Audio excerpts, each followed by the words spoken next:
Alright, I'm just about done here. So I'll show you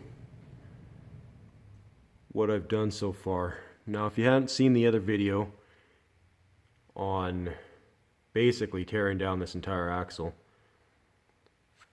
I'll show you this component here, which is the part that I've had to repair. So I guess in the other video, I mentioned what the problem was. We ended up having all these bolts here break. And these bolts are what retains your, well, you have your slave cylinder here. So it has springs on it that retain and push back on your slave cylinder, because you will have your hydraulic line coming into here. You have one on each side, and it has constant pressure applied when the machine is off. That's how your e-brake works, or your parking brake, I should say. And when the vehicle turns on, it relieves that pressure, and then it only goes to service mode. And when you release from the pedal, these springs push your slave cylinder back in. I'll grab a plate.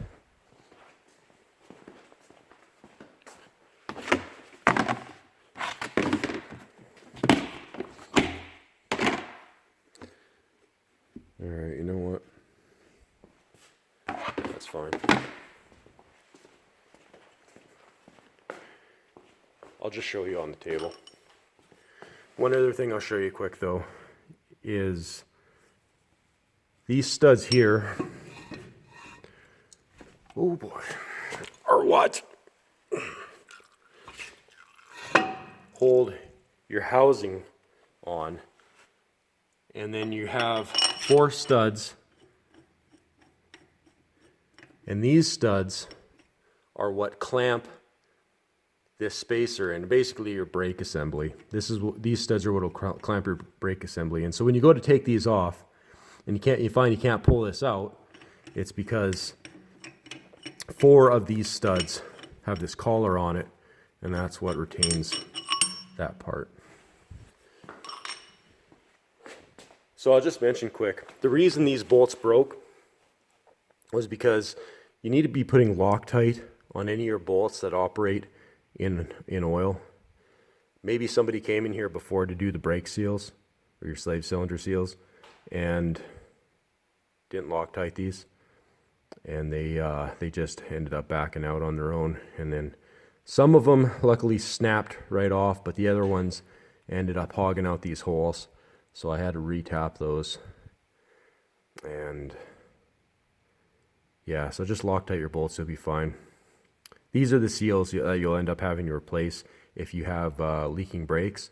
So those hydraulic lines, like I say, when the parking brake is applied, that's constant feed into here. I think you can see there's your ports, and that's straight from the brake pedal, and then it goes right to your hydraulic reservoir. That's why there's hydraulic fluid in here for your diff fluid, is because, probably for a number of reasons, but mostly because if you do end up having leaking seals, you'll end up leaking hydraulic fluid into your differential, and that's how you'll probably end up noticing that you have leaking seals, is because you're going to end up getting oil out of your breather here, or you'll just notice it sweating around the plug. So over to the table. This is the assembly for the other side. Here is the slave cylinder, as I was talking about. There's your seals, and you'll notice that you have rounds on the inside and flats on the outside. So that's how it assembles, and this plate here is the culprit, right? So that'll push that back in, and then you'll have your first friction, or maybe this just goes to a steel. Actually, I believe the first one is a steel on this one. So there is a difference in these two axles. I'll just mention quick. The identical machine, just maybe from a different year, just different model, will have this very same axle, except with having your brake assembly, instead of having your brake assembly here, it's going to all be on the inside of here. You'll have your hydraulic lines coming in here. You'll have a much larger slave cylinder in here. It's the exact same concept though.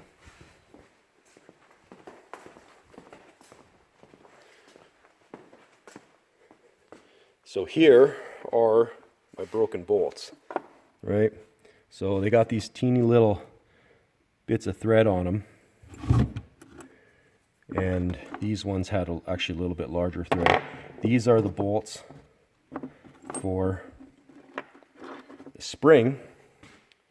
The spring goes in the holes that don't have the bushing in it. So they go in these holes here, and then when you bolt them down, that's going to compress down so it's low enough so it's past the top of the face there.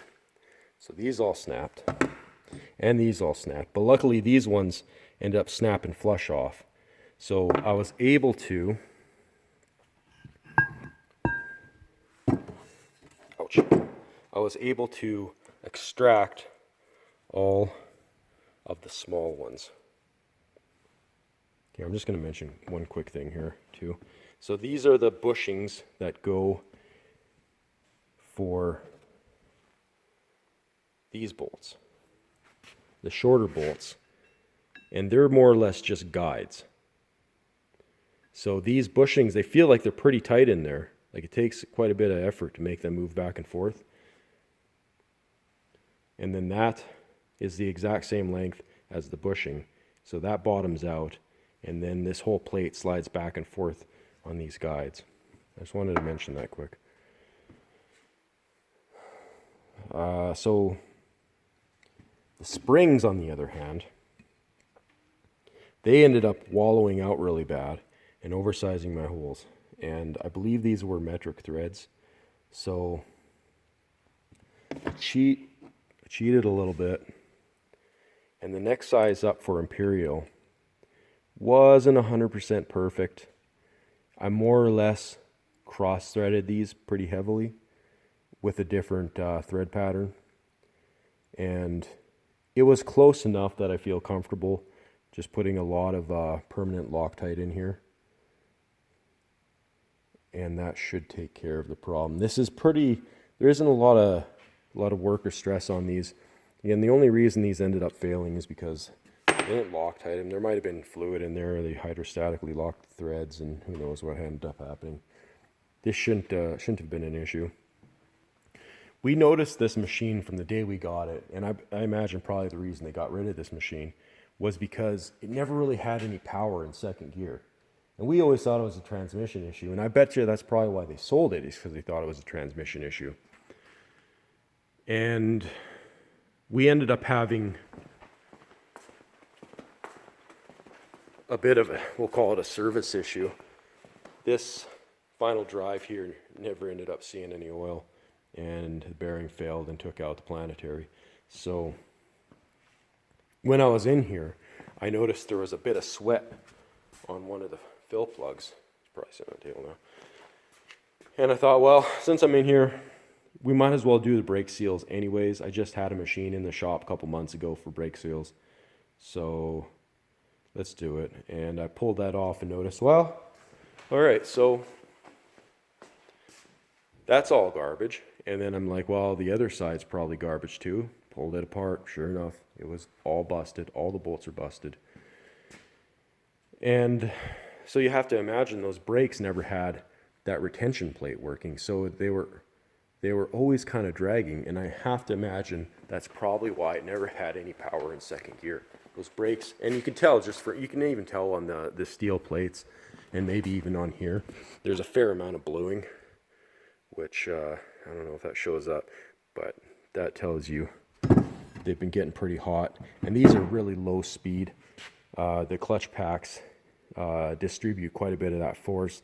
There shouldn't be that sort of heat going on in this system. So I'm pretty sure we're gonna have that problem solved. I'll give you an update once we do get this back going. We thought this was gonna end up being a bit of a headache.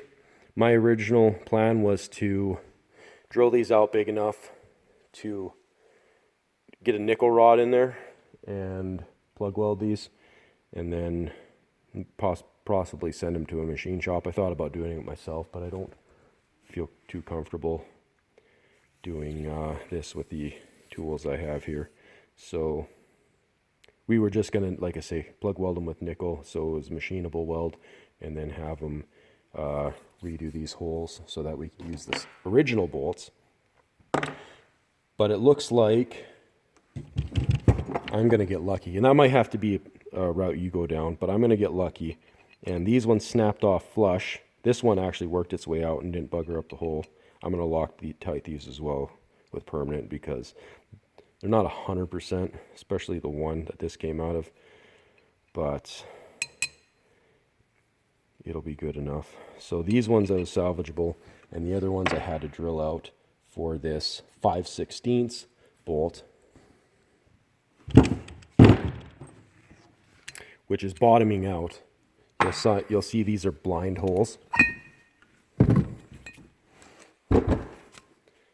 That's the backs of them. So these are blind holes, and again, these threads aren't 100%. So I run my